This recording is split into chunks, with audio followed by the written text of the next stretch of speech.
एक बार अकबर ने अपने मृत पूर्वजों का हालचाल जानने के लिए बीरबल को स्वर्ग भेज दिया।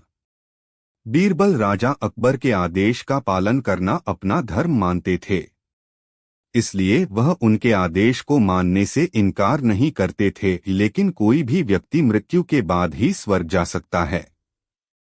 ऐसे में स्वर्ग जाने के लिए बीरबल को मरना जरूरी था। तो क्या बीरबल सचमुच में मर गए या हमेशा की तरह बीरबल ने कोई और तरकीब लगाई? आज अकबर बीरबल के किस्से में जानेंगे, ऐसी कहानी के बारे में जिसमें अकबर के आदेश पर बीरबल स्वर्ग की यात्रा के लिए निकल पड़ते हैं। एक बार बादशाह अकबर के बाल और दाढ़ी काफी बढ़ गए। बीरबल ने अपने एक दरबारी को बुलाकर किसी नाई को फौरन भेजने का आदेश दिया। नाई को बादशाह अकबर का संदेश मिलते ही वह तुरंत महल में हाजिर हो गया और अकबर की हजामत करने लगा। इतने में वहां एक कौवा कहीं से आकर बैठ गया और काम व काम करने लगा। कौवा लगातार ही काम व काम किए जा रहा था। इस पर अकबर ने नाई से पूछा, आखिर यह कौवा लगातार काम व काम क्यों कर रहा है? नाई ने जवाब दिया कि बादशाह, यह आपके पूर्वजों का हालचाल आपको बताने आया है। कौवे ने बताया अकबर के पूर्वजों का हाल।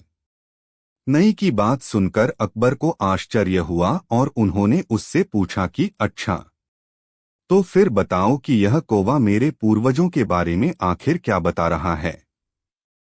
नाई ने कहा, बादशाह, यह कौवा कह रहा है कि आपके पूर्वज स्वर्ग में बहुत मुसीबत में हैं और परेशान भी हैं। आपको उनका हालचाल लेने के लिए अपने किसी करीबी को स्वर्ग में भेजना चाहिए।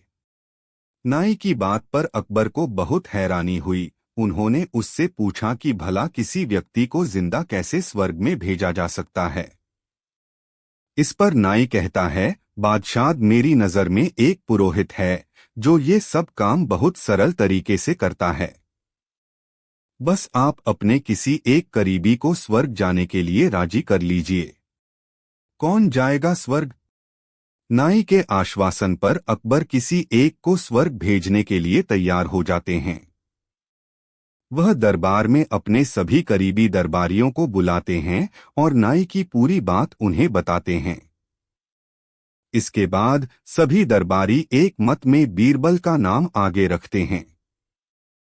सभी कहते हैं कि स्वर्ग जाकर आपके पूर्वजों का हालचाल लेने के लिए बीरबल से उचित और कोई नहीं हो सकता, क्योंकि बीरबल हम सभी में सबसे ज्यादा श्रेष्ठ, बुद्धिमान और चतुर है। अकबर ने की बीरबल को स्वर्ग भेजने की तैयारी। अकबर भी दरबारियों की बात मान लेते हैं और बीरबल को स्वर्ग भेजने की तैयारी की जाती है। इसके बाद दरबार में उस पुरोहित को लाया जाता है जो बीरबल को स्वर्ग भेजने का काम करेगा। बीरबल और अकबर उस पुरोहित से स्वर्ग भेजने की विधि के बारे में पूछते हैं। पुरोहित कहता है कि आपको यहीं पास में मौजूद एक घास के ढेर में खड़ा करके आग लगा दी जाएगी और फिर कुछ विशेष मंत्रों की शक्ति से आप स्वर्ग पहुंच जाएंगे। इसके कुछ दिन बाद आप स्वर्ग में पूर्वजों का हालचाल लेकर वापस भी आ जाएंगे। स्वर्ग जाने की प्रक्रिया पुरोहित से सुनने के बाद बीरबल करीब 11 दिन का समय अकबर से मांगते हैं। वो पुरोहित को 11 दिन के बाद बुलाने को कहते हैं। बीरबल कहते हैं कि मैं स्वर्ग जा रहा हूं और मुझे लौटने में पता नहीं कितना वक्त लग जाए, इसलिए स्वर्ग जाने से पहले मैं अपने परिवार से मिलना चाहता हूं और उनके साथ कुछ समय बिताना चाहता हूं। अकबर भी बीरबल की बात मान लेते हैं। इस तरह पूरी हुई बीरबल को स्वर्ग भेजने की प्रक्रिया। इधर बीरबल अपने घर जाने के लिए रवाना हो जाते हैं। इस तरह से देखते देखते 11 दिन बीत जाते हैं और ठीक 12वें दिन बीरबल महज में स्वर्ग जाने के लिए हाजिर हो जाते हैं। इसके बाद पुरोहित को बुलाया जाता है और बीरबल को स्वर्ग भेजने की प्रक्रिया शुरू की जाती है। बीरबल को स्वर्ग भेजने के लिए महल से कुछ दूर घास का एक ढेर लगवाया जाता है। बीरबल को स्वर्ग भेजने के लिए पुरोहित उसे घास के ढेर के अंदर भेज देते हैं और जैसे ही बीरबल घास के ढेर के अंदर जाते हैं पुरोहित घास में आग लगा देते हैं। इस तरह से बीरबल को स्वर्ग भेजने की प्रक्रिया पूरी हो जाती है।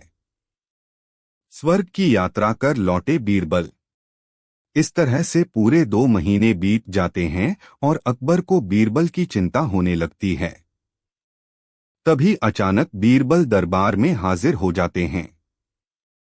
अकबर बीरबल को देखकर बहुत खुश हो जाते हैं और अपने पूर्वजों का हालचाल पूछते हैं। बीरबल कहते हैं कि जहांपनाह, आपके पूर्वज स्वर्ग में बहुत खुश हैं और मजे से हैं। लेकिन उन्हें इस बात की तकलीफ है कि वहां उनके दाढ़ी और बाल काफी बढ़ गए हैं और स्वर्ग में कोई नाई नहीं है। इसलिए उन्हें स्वर्ग में एक नाई की बहुत जरूरत है। बीरबल ने दिखाई चतुराई। बीरबल ने कहा कि हमें तुरंत ही आपके पूर्वजों के लिए एक अच्छे नाई को स्वर्ग भेजने की तैयारी करनी चाहिए। बीरबल की बात सुनकर अकबर नाई को स्वर्ग जाने का आदेश देते हैं, जिससे नाई घबरा जाता है और अकबर के पैर पड़ने लगता है। वह अकबर से माफी मांगते हुए अपने गुनाह कबूल कर लेते हैं और कहता है कि इसमें उसकी कोई गलती नहीं है।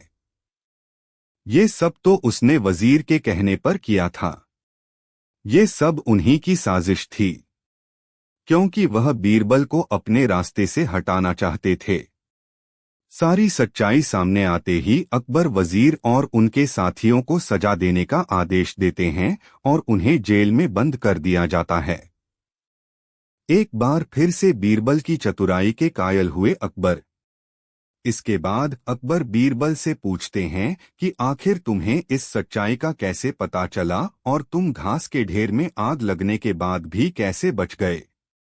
बीरबल कहते हैं, आग के ढेर में जाने की बात सुनकर मुझे पहले ही इस साजिश का अंदाजा हो गया था, इसलिए मैंने आपसे 11 दिन का समय मांगा था। उन 11 दिनों में मैंने घास के ढेर वाले स्थान के नीचे से अपने घर तक एक सुरंग बनवा दी और जैसे ही घास पर आग लगाई गई मैं उसी सुरंग के जरिए वहां से बचकर निकल गया। बीरबल की बात सुनकर अकबर एक बार फिर से बीरबल से बहुत खुश हो जाते हैं और उसकी चतुराई और बुद्धिमानी की तारीफ करते हुए कहते हैं, वाह बीरबल वाह, ये काम सिर्फ तुम ही कर सकते थे। हम सभी बचपन से ही अकबर और बीरबल के किस्से कहानियां सुनते आए हैं। हालांकि इन कहानियों में कितनी सच्चाई है और कितनी मनगढ़ंत यह कहना मुश्किल है, लेकिन इन कहानियों से बीरबल की चतुराई, बुद्धि और हाजिर जवाबी का पता चलता है। अकबर बीरबल के किस्से में आज आपको बताएंगे एक ऐसी कहानी के बारे में जिसमें अकबर की चतुराई काम आती है।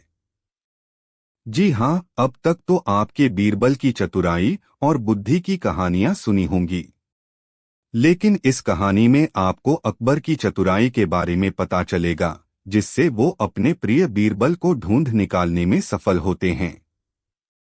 इस कहानी का नाम है बुद्धि से भरा बर्तन। अकबर बीरबल के किस्से, बुद्धि से भरा बर्तन। एक बार किसी बात को लेकर अकबर और बीरबल के बीच मनमुटाव हो गया। अकबर ने गुस्से में आकर बीरबल को राज्य से दूर चले जाने का आदेश सुना दिया। बीरबल भी अकबर के आदेश को टाल नहीं सकता था, लेकिन वह अकबर से दूर भी नहीं रह सकता था। इसलिए वह उसी राज्य में एक अन्य गांव में वेश बदलकर रहने लगा और साधारण लोगों की तरह खेती करनी शुरू कर दी। इस तरह से बीरबल किसान की तरह अपना जीवन बिताने लगा। जब अकबर को आई बीरबल की याद, अकबर ने भले ही बीरबल को दूर जाने की सजा सुना दी हो, लेकिन अकबर को भी बीरबल की याद सताने लगी और उसे अपनी गलती का एहसास हुआ। इस तरह से अकबर अपने दिनचर्या और दैनिक कार्यों में बीरबल को याद करने लगे। जबकि अकबर के सामने कोई परेशानी आती, उन्हें बीरबल की कमी खलने लगती थी। इस तरह से कुछ दिन बीत गए, लेकिन एक दिन अकबर से रहा नहीं गया और उन्होंने अपने सेनापति को बुलाकर बीरबल को ढूंढकर लाने का आदेश दिया। अकबर के आदेश के बाद सैनिक और सिपाहियों की टोली हर गांव, कस्बे, मोहल्ले और गलियों में बीरबल को ढूंढने लगी, लेकिन बीरबल का कुछ पता न चला। उन्होंने जब इस बात की जानकारी अकबर को दी तो वो निराश हो गए। अब तो बीरबल से मिलने के लिए अकबर की बेचैनी और बढ़ने लगी। तब एक दिन अचानक अकबर को एक तरकीब सूझी। उन्होंने अपने सेनापति को आदेश दिया कि सभी गांव के मुखिया को संदेश भेजा दिया जाए कि उन सभी को एक बर्तन के अंदर बुद्धि डालकर राजमहल भेजना होगा, और जो इस आदेश को पूरा नहीं करेगा उसे इसके बदले बर्तन में हीरे जेवर भरकर भेजना पड़ेगा। इधर अकबर के अजीबोगरीब आदेश से सभी गांव वाले परेशान थे। उन्हें यह समझ नहीं आ रहा था कि भला बुद्धि को बर्तन में कैसे भरा जाए, क्योंकि बुद्धि तो सभी के पास थी, लेकिन उसे बर्तन में भरने की तरकीब किसी को पता नहीं थी। वहीं दूसरी ओर लोग यह सोचकर भी परेशान थे कि यदि ऐसा न कर पाए तो उसी बर्तन को कीमती हीरे जेवरों से भरना पड़ेगा, जो कि इससे भी बड़ी समस्या थी। लेकिन यह सब बीरबल के लिए सामान्य काम था।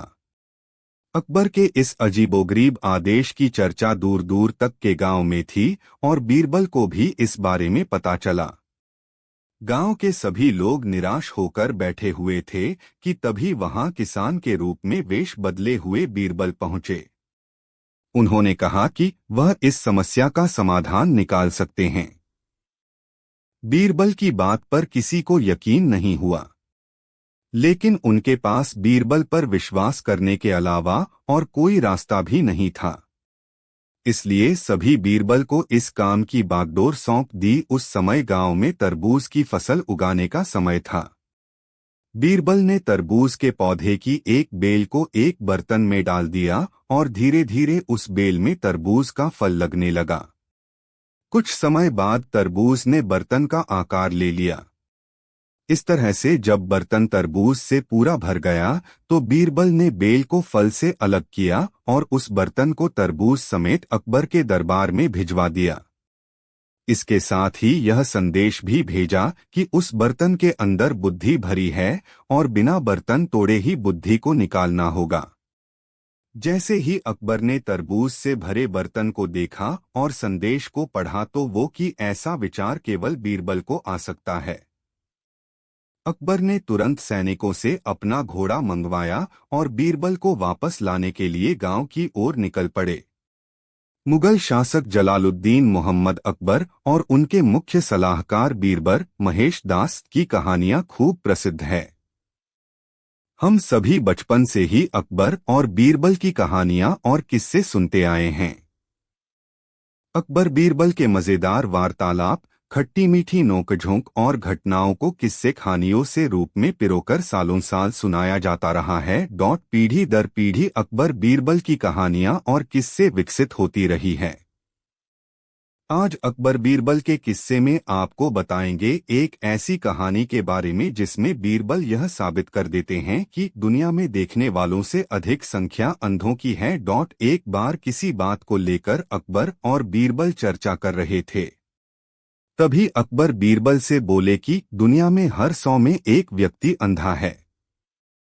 लेकिन बीरबल ने अकबर की बात पर असहमति जताई और कहा कि जाहम पनाह, मेरे हिसाब से आपका आकलन कुछ गलत लग रहा है, क्योंकि सही मायने में दुनिया में अंधों की संख्या देखने वालों से काफी अधिक है। बीरबल का जवाब सुनकर अकबर को हैरानी हुई। उन्होंने कहा, नहीं बीरबल, तुम गलत कह रहे हो, क्योंकि जब हम अपने चारों ओर देखते हैं तो हमें अंधों से ज्यादा देखने वाले लोग ही दिखाई पड़ते हैं। ऐसे में देखने वालों की संख्या अंधों से अधिक मालूम पड़ती है। अकबर की बात सुनकर बीरबल ने कहा, जाहम पनाह, मैं आपको किसी दिन इस बात को साबित करके दिखाऊंगा कि दुनिया में देखने वालों से अधिक अंधों की संख्या है।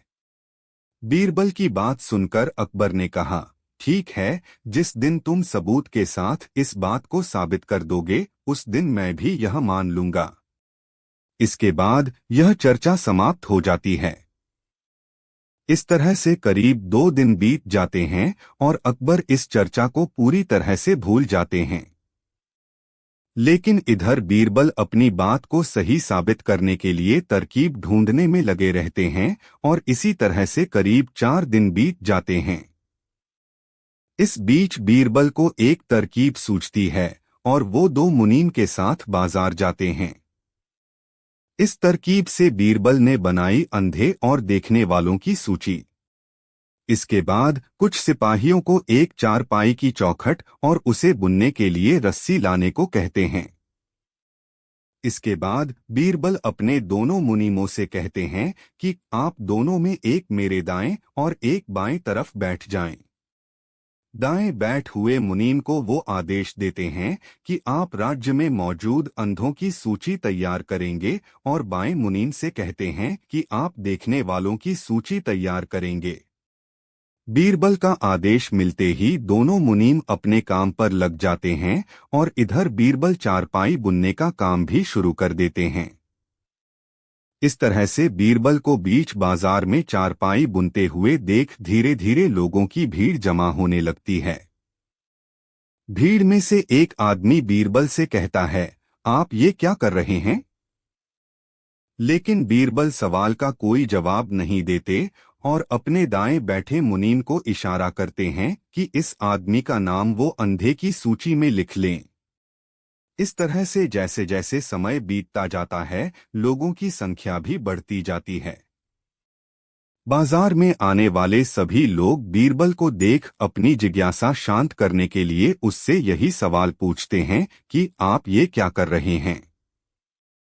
इसी के साथ बीरबल अपने दाएं मुनीम को भी इशारा देकर ऐसा सवाल पूछने वालों का नाम अंधों की सूची में लिखवा देते हैं।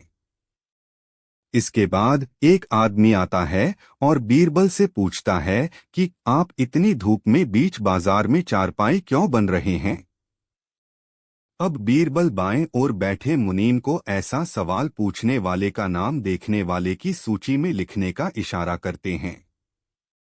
बीरबल के इस तरह के बाजार में चारपाई बुनने की खबर अकबर को भी लग जाती है और अकबर भी बाजार पहुंचते हैं। अकबर भी बीरबल से ही सवाल करते हैं कि बीरबल यह तुम ये क्या कर रहे हो? अकबर का सवाल सुनते ही बीरबल अपने दाएं और बैठे मुनीम से कहते हैं कि जाहम पनाह अकबर का नाम अंधों की सूची में लिख दें। बीरबल की बात सुनकर अकबर को गुस्सा आ जाता है और वे कहते हैं कि बीरबल मैं अंधा नहीं हूँ। मेरी आंखें बिल्कुल ठीक है और मैं सब कुछ देख सकता हूँ। फिर तुम मेरा नाम अंधों की सूची में क्यों लिखवा रहे हो? इसके बाद बीरबल कहते हैं कि जाहम पनाह अगर आप देख रहे हैं कि मैं चारपाई बन रहा हूँ तो फिर भी आपने ऐसा सवाल क्यों किया कि मैं क्या कर रहा हूँ? ऐसा सवाल तो केवल एक अंधा आदमी ही पूछ सकता है। बीरबल की बात सुनकर अकबर को याद आ जाता है कि वे कुछ दिन पहले हुई चर्चा को सच साबित करने के लिए ये सब कर रहे हैं। इतने में अकबर मुस्कुराने लगते हैं और बीरबल से कहते हैं कि तो फिर बताओ कि देखने वालों की संख्या अधिक है या अंधों की?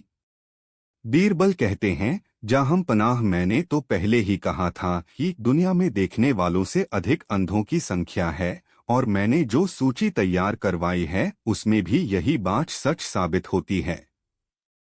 बीरबल की बात सुनकर अकबर हंसने लगते हैं और कहते हैं कि बीरबल तुम अपनी बात को सच साबित करने के लिए कुछ भी कर सकते हो। अकबर बीरबल की इस कहानी से यह सीख मिलती है कि कई बार हम भी ऐसे मूर्खतापूर्ण सवाल पूछकर अंधे बन जाते हैं। मूर्खतापूर्ण सवाल पूछने वाला व्यक्ति भले ही अंधा न हो लेकिन वह अंधे के समान ही होता है। 14:05 रात के 8:55 सुनील कुशवाहा 738181 हमारे आसपास जहां पर भी अक्लमंदी, हाजिर जवाबी और चतुराई की बात आती है तो फिर बीरबल का नाम वहां जरूर लिया जाता है। अकबर बीरबल के दिलचस्प किस्से हर जगह फैले हुए हैं। बादशाह अकबर के नवरत्नों में बीरबल को सबसे अनमोल रत्न के रूप में जाना जाता है। अकबर और बीरबल की कहानियां। अकबर बीरबल स्टोरीज इन हिंदी दुनिया भर में प्रचलित है, जो हर किसी को हंसाने मुस्कुराने के साथ ही एक बढ़िया सीख भी दे जाती है। अकबर बीरबल की कहानियां सभी के लिए प्रेरणा का स्रोत है। जहांपना अकबर के दरबार में कई बार ऐसी मुश्किल घड़ियां और पल आए जिसे बीरबल ने अपनी चतुराई और अक्लमंदी की वजह से खूब आसानी से सुलझा दिया। और साथ ही साथ बीरबल ने अकबर के द्वारा दी गई सभी चुनौतियों को सम्मानपूर्वक स्वीकार करके उन परेशानियों को हल भी आसानी से निकाला। एक दिन कुछ गरीब लोगों ने बीरबल से शिकायत की कि शाही रक्षक भ्रष्ट थे। वे एक शिकायत के साथ सम्राट के दरबार में गए, लेकिन उन रिश्वत लेने वालों ने उन्हें अंदर नहीं जाने दिया। गरीबों की शिकायतों को सुनकर बीरबल चिंतित हुए और उन्होंने खुद इसकी जांच करने का फैसला किया। अगले दिन वह एक फारसी कवि की वेशभूषा में दरबार की ओर चल दिया। दरबार के मुख्य द्वार पर पहुंचने पर उन्होंने पहरेदारों से कहा, मुझे सम्राट के दरबार में ले चलो, मैं उनसे मिलना चाहता हूं। इस समय हम आपको अंदर नहीं जाने दे सकते, चौकीदार ने कहा। क्यों नहीं, कवि बने बीरबल ने आश्चर्य से पूछा। राजा सलामत अभी भी काम में व्यस्त हैं, एक गार्ड ने कहा। मैं सम्राट सलामत से मिलने के लिए केवल फारस से भारत आया हूं। मैं उन्हें कुछ शेर बताना चाहता हूं, जो मैंने उनके लिए विशेष रूप से लिखे हैं, बीरबल ने कहा। गार्ड में से एक ने कहा, अच्छा, हम आपको जाने देंगे, लेकिन एक शर्त है। शेर के कहने पर आपको जो भी इनाम मिलेगा, उसका आधा हिस्सा आप हमें देंगे। बीरबल ने तुरंत उनकी शर्त मान ली। वह उन्हें बेनकाब करने के लिए ही वहां आया था। लेकिन एक बात ध्यान में रखना, सम्राट सलामत के दरबार में इस बारे में कुछ मत कहना। तुम पहली बार यहां आए हो, इसलिए यहाँ के रीति रिवाजों को नहीं जानते। यहाँ कानून यह है कि इनाम का आधा हिस्सा दिया जाता है। गार्ड, राजा स्वयं सभी को इस बारे में जानता है। गार्ड ने हॉकी की तरफ इशारा किया। बीरबल ने पहरेदारों की स्थिति पहले ही कबूल कर ली थी, इसलिए वे उसे राजा के दरबार में ले गए। वहां बीरबल ने राजा को कई अद्भुत शेर सुनाए। यहां तक कि दरबारी भी उन शेरों को सुने बिना नहीं रह सकते थे। सम्राट ने उनके शेरों की प्रशंसा करते हुए कहा, भई वाह, हमारे पास आपकी कविता को प्रशंसा देने के लिए आपको पर्याप्त शब्द नहीं मिल रहे हैं। हम आपको आपकी कड़ी मेहनत के लिए पुरस्कृत करना चाहते हैं। हुजूर, क्या मुझे मेरा वांछित इनाम मांगा जा सकता है? बीरबल एक कवि के रूप में बोले। तुम क्या चाहते हो? अकबर ने अपनी तेज आवाज में पूछा। मुझे 100 कोड़े मारना, बीरबल ने कहा। बीरबल की बात सुनकर पूरे दरबार में सन्नाटा छा गया। सभी दरबारी आश्चर्य से एक दूसरे को देखने लगे। बादशाह ने भी विस्मय में पूछा, तुम अपने लिए ऐसा इनाम क्यों मांग रहे हो? जहां पनाह, यह सब इनाम मेरे लिए नहीं है, इसमें मेरे भी हिस्सेदार हैं। बीरबल ने कहा, जो एक कवि बन गया। तुम्हारा साथी कौन है? राजा को आश्चर्य नहीं हुआ। कौन आपका इनाम साझा करना चाहता है? चौकीदार, हजूर, बीरबल ने कहा। बीरबल ने साड़ी बातें बता दी कि इस शर्त पर उन्होंने मुझे अंदर जाने दिया। दरोगाएमहल, गार्डों को तुरंत इनाम का चाबुक मिलना चाहिए, सम्राट ने आदेश दिया। फिर उन्होंने बीरबल की ओर मुखातिब होते हुए कहा, हम चाहते हैं कि आप हमारे दरबार में रहे और ऐसे ही सबका मनोरंजन करते रहे। बकरी बीरबल के घर भिजवा दी गई। अकबर के विशेष 4 सैनिक तरमाल यानी कि हरे चारे के साथ साथ काजू, बादाम, देसी घी इत्यादि लेकर बकरी के लिए लेकर पहुंच जाते। उन सैनिकों की उपस्थिति में बीरबल को वह सब बकरी को खिलाना होता। जब बकरी पेट खा चुकी होती तभी वो सैनिक वहां से लौटते। इस प्रकार 6 महीने भी बीत गए और वह दिन भी आ पहुंचा जब बीरबल को उस बकरी को लेकर दरबार में उपस्थित होना था। बीरबल उस बकरी को दरबार में लेकर आ गए। बकरी का वजन किया गया, पर यह क्या, बकरी का वजन तो पहले से काफी घट गया था। सभी दरबारियों ने चैन की सांस ली। अकबर यह देखकर हैरान थे और बोले, भाई बीरबल, तुम्हें मानना पड़ेगा। आखिर हम हारे तुम जीते, पर यह तो बताओ कि तुमने यह किया कैसे। बीरबल बोले, बहुत सरल था महाराज। जहां आपका मानना था कि तरमाल खाने से किसी की तोंद निकल आती है, वहीं मेरा मानना था सेहत में सुधार केवल बेफिक्री के खाने से ही आता है। आपके सैनिकों के सामने तरमाल खिलने के बाद मैं इस बकरी को चिड़ियाघर में शेर के पिंजरे से बांध आता था।